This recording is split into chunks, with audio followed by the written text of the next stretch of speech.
videos, we have learnt about Indian Constitution. Hope you learnt about Indian Constitution.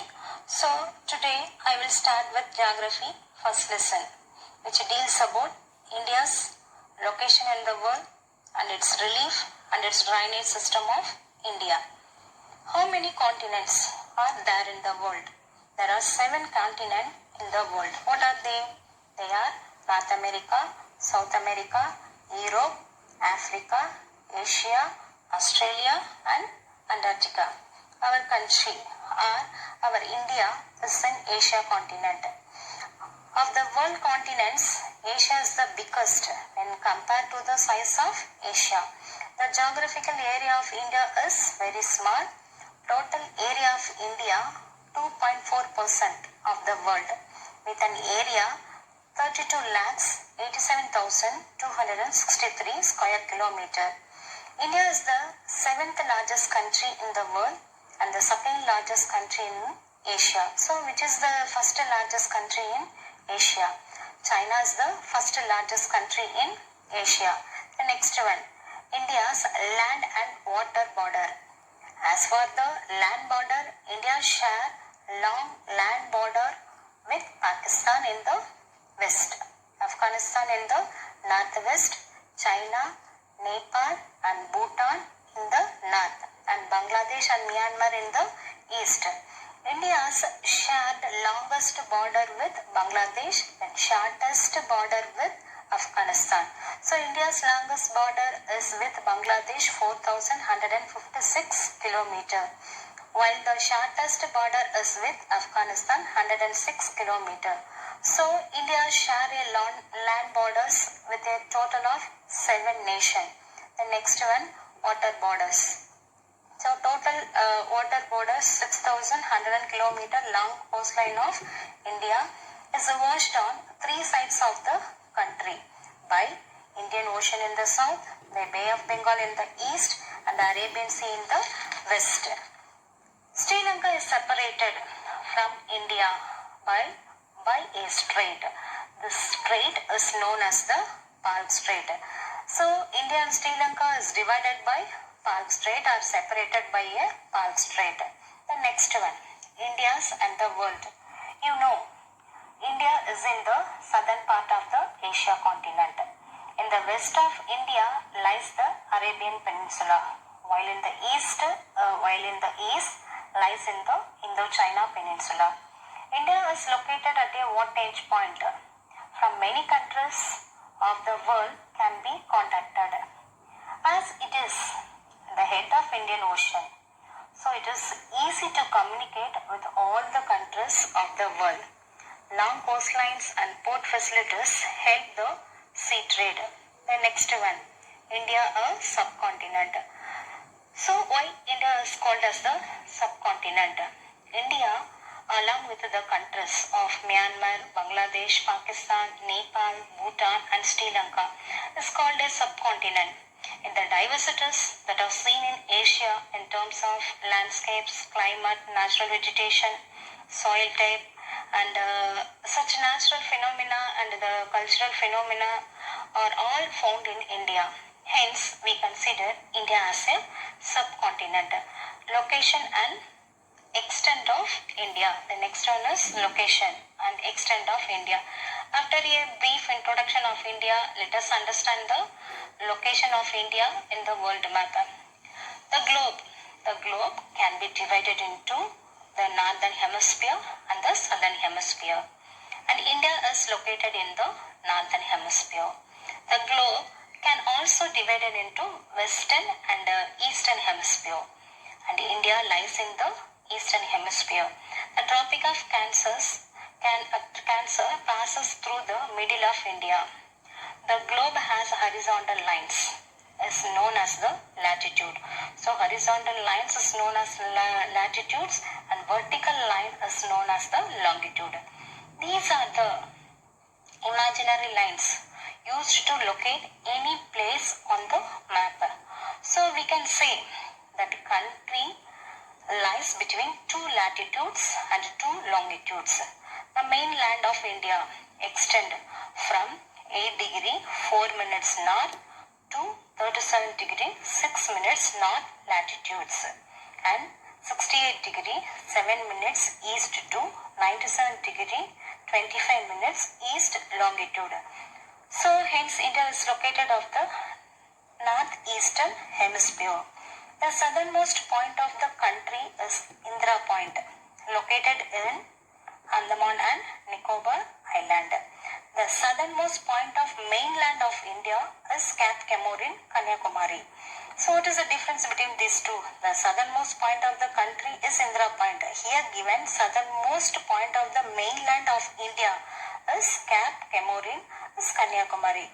So the next one, north to south extent of India is 3,214 kilometer and it extends from, so it is extending from Jammu and Kashmir in the north, Kanyakumari in the south. The next, the east to west extension is 2,933 kilometer and it stretches and it extends from Ran of Kutch in the west to Arunachal Pradesh in the east. The Tropic of Cancer, 23 degree 30 minutes north, runs across the country. In fact, this latitude divides the country into two equal halves. So the northern part is called as the extra-peninsular. Southern part is called as the peninsular India. India had been politically divided into 29 states based on the languages and 7 union territories for administrative convenience. IST, you know the full abbreviation of IST. IST means Indian Standard Time. The longitudinal difference between Gujarat in the west and Arunachal Pradesh in the east is about 30 degree. You know, the earth rotates through its axis around 360 degree in 24 hours. Thus, a difference of 1 degree longitude will make a difference of 4 minutes in time. So, the difference in longitude between Gujarat 68 degree 7 minutes east and Arunachal Pradesh 97 degree 25 east is 29 degree 18 minutes east. Hence, the difference in local time between these two hours, Gujarat and Arunachal Pradesh, places as 29 degree 18 minutes into 4 minutes is equal to 1 hour 15 minutes 57 minutes 12 seconds. So approximately 2 hours is difference. So how does this happen? From Gujarat to Andhra Pradesh there is a time lag of 2 hours. But watches show the same time because the time along the standard meridian of India 82 degree 30 minutes east passing through Mirzapur in Uttar Pradesh is taken as the standard time for the whole country. The next, major physiographic division of India. Our India vast country and it has so many different natural features. You know, mountain, desert, plateaus, island. So we have different types of natural features are there.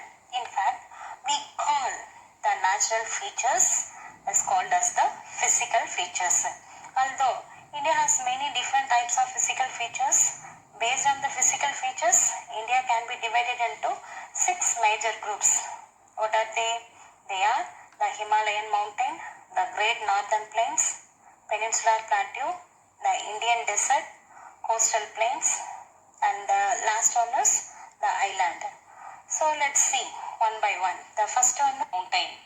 When we see the outline map of India on the map, we can easily identify the natural features of India. Then the Himalayan mountains or the Himalayas are the northern boundaries of India. These extend from Kashmir in the northwest to Andhra Pradesh in the northeast.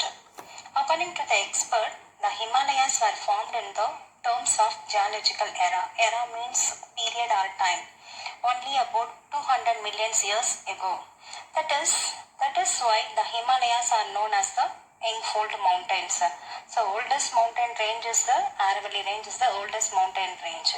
The Himalayas are made up of sedimentary rocks. The Pamir Nat, popularly known as the roof of the world, which means because they are at the high altitude. is the connecting link between the Himalayas and the high ranges of Central Asia. The term Himalayas is derived from Sanskrit word. So the Himalayas is derived from which language? Sanskrit language. It means the abode of snow. The northern mountains that function as a great wall is grouped into three divisions. What are they? They are the Trans-Himalayas, Himalayas, Eastern or Purvanjal Hills. Now we can see the Trans-Himalayas. The Trans-Himalayas mountain regions are Tibet Himalayas region is located to the north of Great Himalayas. Then next, so which is consist of Karakoram, Ladakh, Saskar mountain range. It is also called Tibet Himalayas region because most of the part of these range lies in the Tibet. So this mountain is called the Tibet of Himalayas. Then how are Trans-Himalayas formed?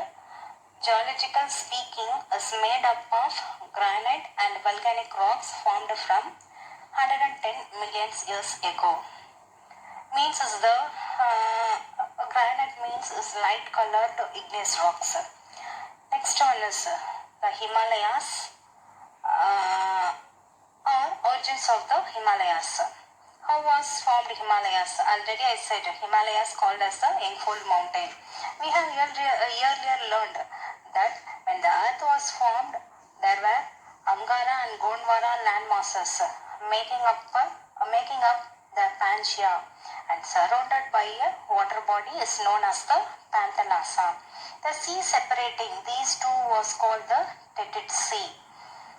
So the river from Angara and Gondwana brought down their eroded materials and deposited them in the Tethys Sea.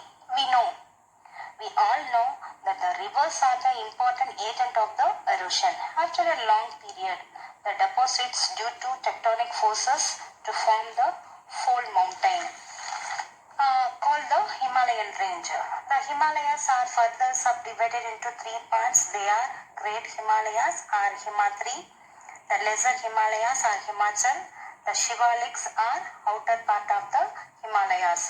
Himatri. First one is Himatri.